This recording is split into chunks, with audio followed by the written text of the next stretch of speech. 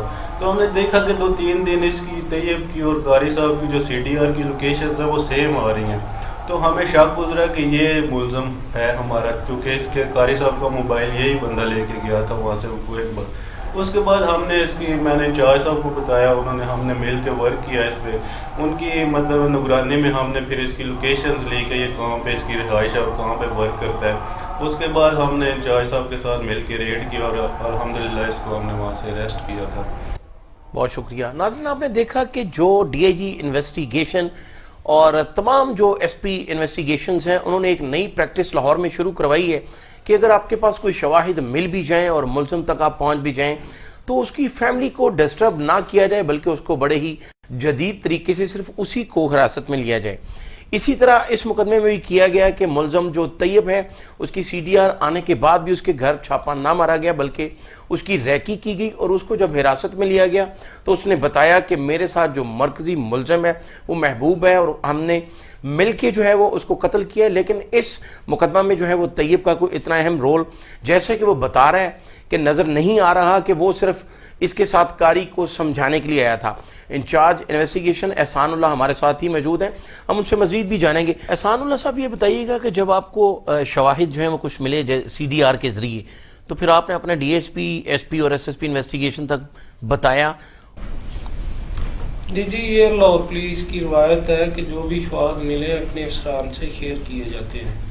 ہم نے بھی DIG صاحب انویسٹیگیشن SSP صاحب اور SP صاحب سے یہ شواہد شیئر کیے، انہوں نے ہمیں ہر طرح سے سپورٹ کیا، ہمیں ٹیکنیکل اور نفری مہیا کی، ٹیکنیکل سپورٹ کی، ہمیں جو چیز درکار تھی وہ دلوائی۔ تو احسان صاحب یہ بھی بتائیے کہ اب جیسے CRO برانچ ہے ایک، اس کا بڑا اہم رول ہے، سیف سٹی کے کیمراز جو ہیں وہ تمام انویسٹیگیشن جو آفیسرز ہیں وہ ان کی مدد کر رہے ہیں، تو آپ کو اگر کوئی CDR فوری طور پر چاہیے ہوتی ہے تو کتنی دیر میں وہ آپ کو مل جاتی ہے؟ جی CRO برانچ جو ہے وہ بہت متحرک ہے ماشاءاللہ، انہوں نے ہمیں 15-20 منٹ بعد 5 منٹ بعد بھی CDRs دیے ہیں۔ اچھا، ان کی مدد کی وجہ سے جو ہم یہ سب کر سکے، ورنہ یہ ممکن نہیں تھا۔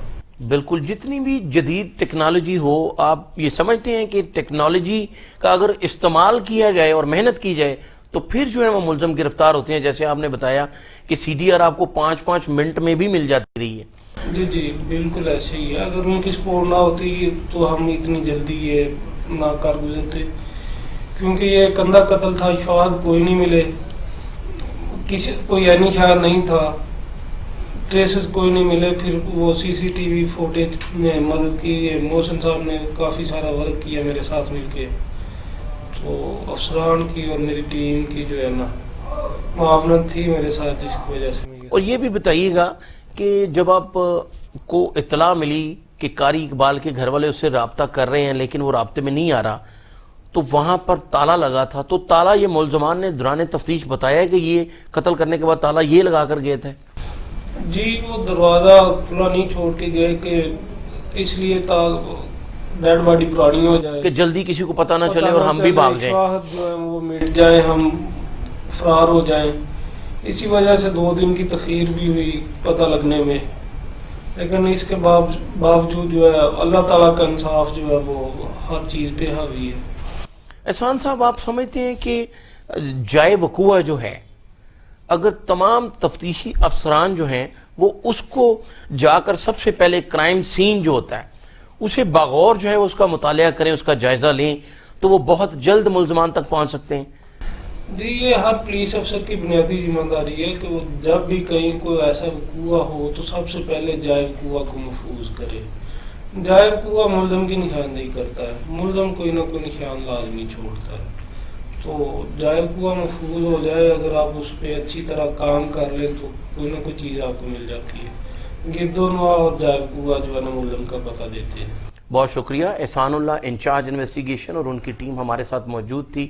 ناظرین، آپ نے سنا انچارج انویسٹیگیشن نے ہمیں ڈیٹیل سے، تفصیل سے بتایا کہ کس طرح ملزمان کو گرفتار کیا گیا ہے. یہاں پر ہم لیں گے ایک چھوٹا سا بریک، اور بریک کے بعد D S P township circle ہمارے ساتھ موجود ہوں گے، ہم ان سے بھی بات کریں گے.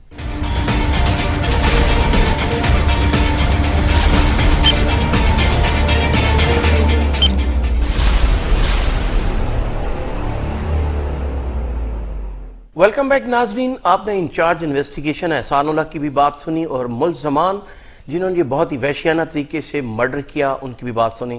اور ہم نے بریک پر جانے سے پہلے آپ کو بتایا تھا کہ D S P township circle ہمارے ساتھ موجود ہوں گے. Saeed Ahmed D S P township circle ہمارے ساتھ موجود ہیں.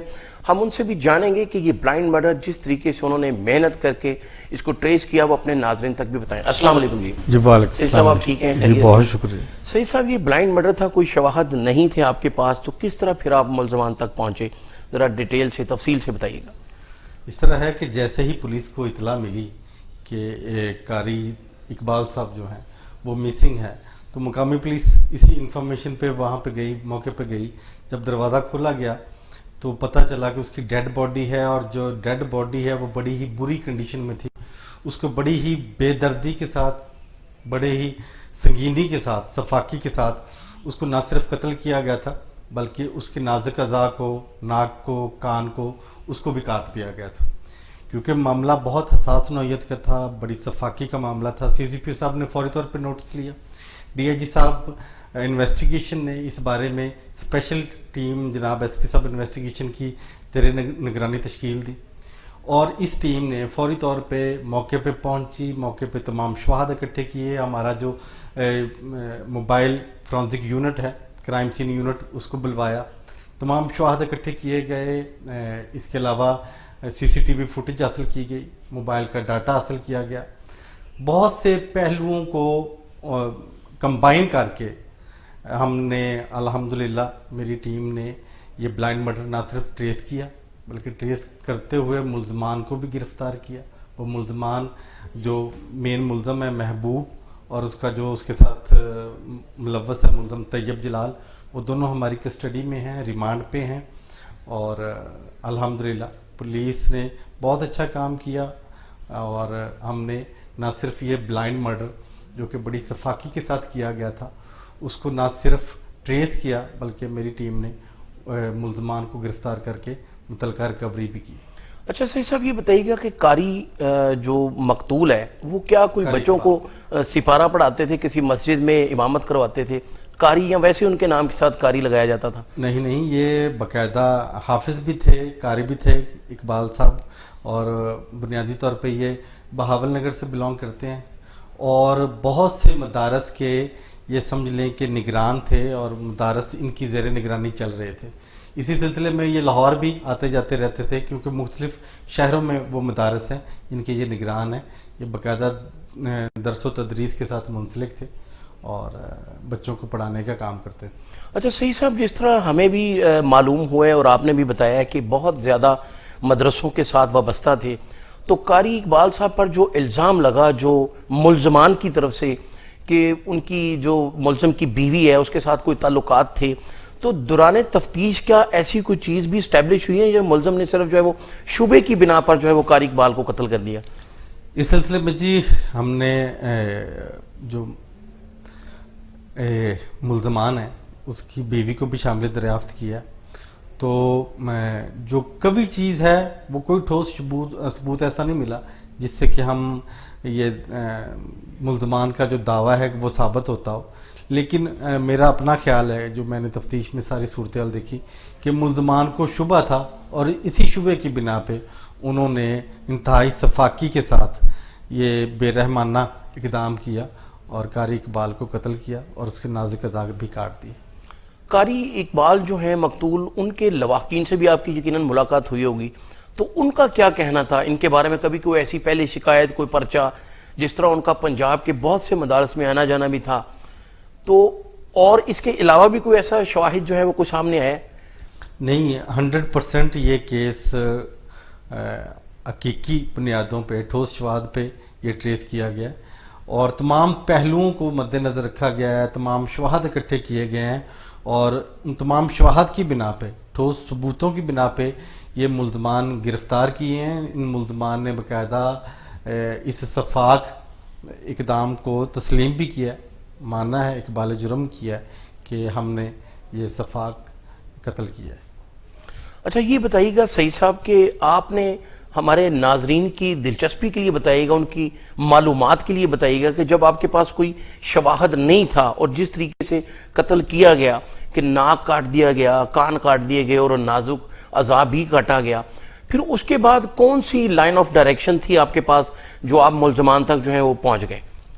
اچھا، اس سلسلے میں عرض کروں کہ ہمارا جو پہلا اقدام ہوتا ہے وہ یہ ہوتا ہے کہ ہم نے کرائم سین کو پریزرو کرنا ہوتا ہے اور وہاں سے شواہد اکٹھے کرنے ہوتے ہیں.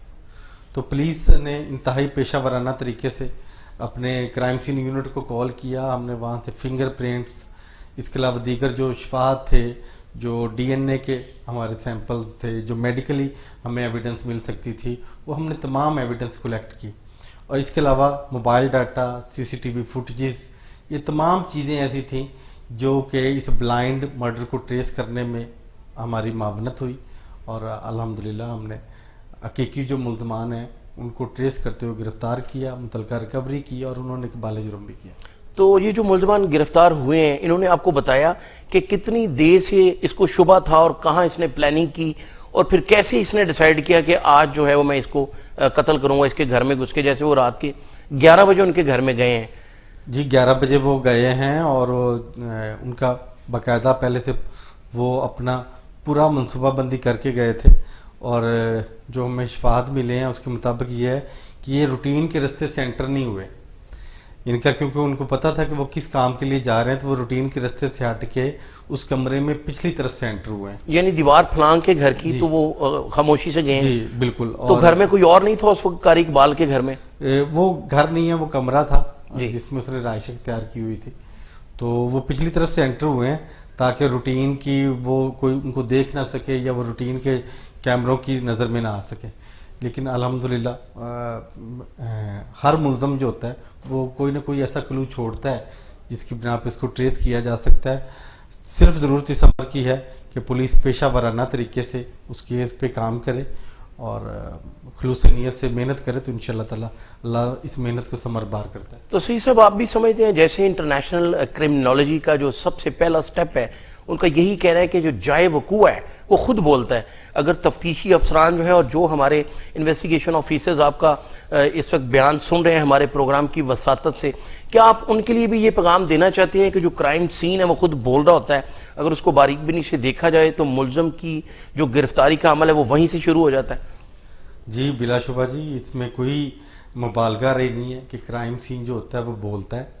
ضرورت صرف اس امر کی ہے. اور جیسے کہ میں سمجھتا ہوں کہ جو لاہور پولیس ہے وہ پنجاب پولیس کا ہراول دستہ ہے.